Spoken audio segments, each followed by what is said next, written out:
Jedni smo od prvih koji su u Zadarskoj županiji uopće počeli saditi smoku, jer predrasude u Dalmaciji da smoku ne treba saditi, već da ona raste sama.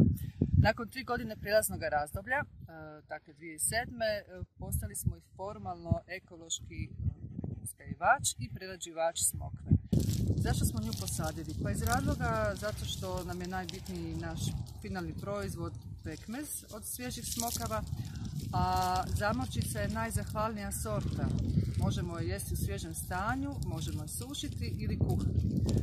U međuvremenu posadili smo i 200-tinjak dunja, imamo i nekoliko stabala višnje maraške, međutim marašku otkupljujemo od naših kooperanata iz najekološkijeg kraja u Zadarskoj županiji, a to je Nadin. Uz smokvu, dunju, marašku još imamo iz Beringa, dakle Zadarska županija, s druge strane Velebita, dakle Lika, ekološki uzgojenu šljivu i mislim da je to. Varam se, još na jugu Neretve, ekološki uzgojena mandarina, dakle šinjorina mandarina i šinjorina kao naziv koji objedinjuje sve šinjorine. Smokvu, šljivu, višnju marašku i dunju.